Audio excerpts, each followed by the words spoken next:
दोस्तों, आजकल पूरे देश में गणेश उत्सव की धूम मची हुई है और अधिकतर घरों में इस अवसर पर गणेश जी की पूजा होती है। इस उत्सव में गणेश जी का प्रिय मोदक प्रसाद के रूप में भोग भी लगाया जाता है।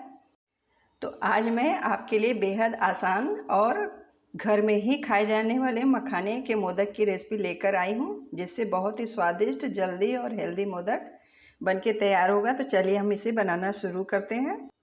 मोदक बनाने के लिए सबसे पहले हम दूध को तैयार करेंगे। तो हमने एक छोटे पतीले में 300 ग्राम दूध लिया हुआ है और इसमें डालेंगे हम 2 चम्मच मलाई। दूध को थोड़ा सा गाढ़ा बनाने के लिए, ये नॉर्मल दूध है।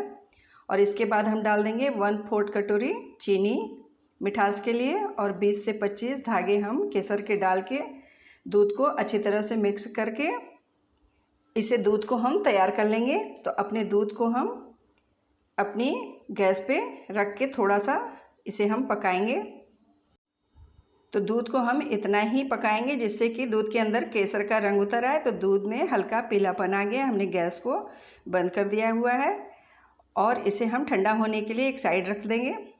इसके बाद हमने 1 कटोरी मखाना लिया हुआ है और मखाना हमने थोड़ा छोटी वाली साइज का लिया हुआ है, ठोस वाला, और इसे हम मिक्सी में डाल के खूब बढ़िया से इसको पीस लेंगे। तो मखाने का हमने खूब बढ़िया सा पाउडर बना लिया हुआ है और इसे हम एक छन्नी से छान लेंगे। कितना बढ़िया से इसका पाउडर हुआ है। अगर हम हल्के वाले मखाने को पीसते तो इस तरीके से उसका पाउडर नहीं बन पाता। तो इसके लिए थोड़ी सी ठोस छोटे साइज का ही मखाना सही रहता है। तो इसे हमने छान लिया हुआ है। बाकी का जो लास्ट का बचा हुआ है इसे हम बाद में यूज करेंगे। तो अब हमने अपने कटोरे के अंदर मखाने का पाउडर रख लिया हुआ है और इसके अंदर हम एक होल सा बना लेंगे बीच में, इस तरीके से। तो अब मैं दिखा रही हूँ, मेरा दूध भी ठंडा हो गया, इसमें केसर का कलर भी कितना प्यारा सा उतर आया है। और इस दूध को हम अपने मखाने के अंदर थोड़ा सा डाल के मखाने के पाउडर को फुलाएंगे, इस तरीके से डाल के मिक्स करके। तो पहले हम थोड़ा सा ही दूध डालेंगे मखाने के हिसाब से, मखाने के पाउडर के हिसाब से, और इसे हम 10 मिनट के लिए रख लेंगे एक साइड में, जिससे ये अच्छी तरीके से मखाना फूल जाए। मैं दिखाती हूँ फूलने के बाद ये थोड़ा सा टाइट सा हो गया है। तो इस तरीके से मखाने को हमने तैयार कर लिया हुआ है। दोस्तों, अगर आप चाहें तो व्रत के टाइम में इस तरीके से मखाने का सत्तू बना के दूध में घोल के खा सकते हैं व्रत में। तो अब हमने एक साइड अपनी आंच पे कढ़ाई रखी हुई है, उसमें 2 चम्मच हम डालेंगे देसी घी। इसमें हम तेल वगैरह का इस्तेमाल नहीं करेंगे, देसी घी का ही करेंगे। और अपनी कढ़ाई में घी के अंदर हम डाल लेंगे पूरा भिगाया हुआ मखाना और इस तरीके से हम इसे तब तक भूनेंगे जब तक कि मखाना कढ़ाई न छोड़ने लग जाए। जैसे कि हम हलवा भूनते हैं, बिल्कुल ही सेम तरीके से इसे भून लेंगे।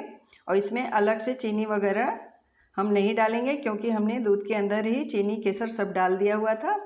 और बाकी का बचा हुआ दूध हम थोड़ा सा मखाना भूनने के बाद इसके अंदर डाल के फिर से अपने मखाने को भूनेंगे।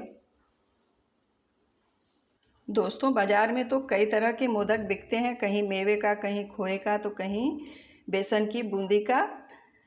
मतलब बाज़ार में बिकने वाले मोदकों की भरमार है, लेकिन शुद्धता की कोई गारंटी नहीं है। बाज़ार में मिलावटी मावे, बेसन, घी से बने मोदक से बचने के लिए मैंने आज मखाने का मोदक बनाया है और ये खूब अच्छी तरीके से पक भी चुका है। तो अब फिर से हम इसके अंदर 2 चम्मच देसी घी डाल देंगे और इसे हम 2 सेकंड और पका लेंगे। तो ये कितने बढ़िया से नाचने सा लग गया है कढ़ाई के अंदर, ये अच्छी तरीके से पक गया है।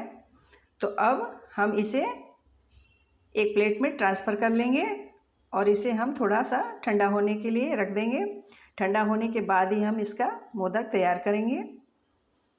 तो ये कढ़ाई छोड़ने लग गया है, ये बिल्कुल अच्छी तरीके से परफेक्ट सा पक गया है मखाना। शुद्ध रूप से इसे हम मखाने का हलवा कह सकते हैं। तो मेरा मखाना खूब बढ़िया से पक के तैयार हो गया है। अब मैं इसे निकाल लूँगी। अब मैं इसे प्लेट में निकालने के बाद इसे चारों ओर फैला दूँगी ताकि ये खूब जल्दी से बढ़िया से ठंडा हो जाए ताकि अच्छे से मोदक बन सके। इसके बाद हम मोदक में भरने के लिए स्टफिंग तैयार कर लेंगे। जब तक कि ये ठंडा हो रहा है तो हमने अपने एक छोटे मिक्सी जार में लिया हुआ है, हमने 9 से 10 बादाम ले ली हुई है, 6 से 7 काजू ले लिया है, 6 से 7 पिस्ता, 15 से 20 किशमिश डाल देंगे थोड़ी सी मिठास के लिए। और बाकी का जो हमने मखाना पीसा हुआ था उसका थोड़ा पाउडर बच गया था उसे डाल दिया है। और आधा चम्मच हमने इलायची का पाउडर डाल के इसे पीस लिया हुआ है। तो मेरी स्टफिंग भी तैयार हो गई है और इसे हम एक प्लेट में निकाल के इसकी छोटी छोटी सी बॉल सी बना के तैयार कर लेंगे इस तरीके से। तो मेरे मोदक का सारा ही सामान रेडी हो गया है। अब हम चलते हैं मोदक बनाने की ओर। तो हमने स्टफिंग भी रेडी कर ली हुई है इस तरीके से। अब हमने एक प्लेट में अपना सारा ही सामान तैयार कर लिया। हमने थोड़े से काजू के टुकड़े लिए हुए हैं, साथ में हमने पिस्ते को थोड़ा सा पीस करके दरदरा लिया हुआ है और स्टफिंग एक साइड में तैयार करके रख ली हुई है। अब हमने मोल्ड में थोड़ा थोड़ा इस तरीके से अपना तैयार किया हुआ मखाने का डो डाल देंगे और इसके बाद स्टफिंग डाल देंगे और साथ ही में फिर लास्ट में थोड़ा सा मखाने का डो डाल के इस तरीके से हम दबाते हुए अपना मोदक तैयार कर लेंगे। तो कितना बढ़िया से मोदक बना हुआ है मैं दिखा रही हूँ आपको।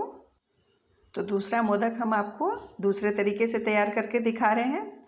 तो हमने अपने मोल्ड को खोल लिया हुआ है और इसके अंदर हम डाल देंगे थोड़ी सी मखाने का डो और साथ में अपने बीच में रख देंगे हम स्टफिंग। तो इस तरह से हम स्टफिंग को थोड़ा टाइट दबा लेंगे और साथ ही में ऊपर से हम इसमें अपना कतरा हुआ काजू डाल देंगे जिससे हमें अलग से न चिपकाना पड़े। और अगर आप चाहें तो ऊपर से अलग से चिपका सकते हैं। इसके बाद हम इसे खूब अच्छी तरीके से नीचे से भी थोड़ा सा डो मखाने का डाल के बढ़िया से इसको टाइट दबा देंगे ताकि ये खूब बढ़िया से आकार सा बन सके। अगर हम इसमें कम भरेंगे तो ये बढ़िया मोदक नहीं बन के तैयार होगा। तो मैं दिखा रही हूँ आपको खोल करके। तो इस तरह से मोदक तैयार करते वक्त ही हम अगर काजू डाल देंगे तो हमें बाहर से काजू नहीं लगाना पड़ेगा इसकी गार्निशिंग के लिए। अगर हम ऊपर से लगाते हैं तो ये ऊपर से लगाया हुआ गिरने लगता है। तो इस तरह से ये अंदर ही दब जाएगा काजू। और साथ में हम इसकी गार्निशिंग ऊपर पिसे हुए पिस्ते से कर देंगे। थोड़ा थोड़ा हम पिस्ता चिपका लेंगे चारों ओर। तो ये मेरा मखाने का मोदक खूब बढ़िया से बन के तैयार हो गया है। और अब हम इसकी थोड़ी सी गार्निशिंग कर देंगे सिल्वर लीव्स से। तो हमने थोड़ी थोड़ी चांदी की बरक भी लगा दी। कितना बढ़िया मोदक बन के तैयार हुआ है। तो दोस्तों आप इस रेसिपी को फॉलो करके फर्स्ट टाइम में ही बिना फेल हुए अच्छा सा मोदक बना सकते हैं। और बाज़ार में मिलने वाले मोदक से इसका स्वाद भी हटकर होगा।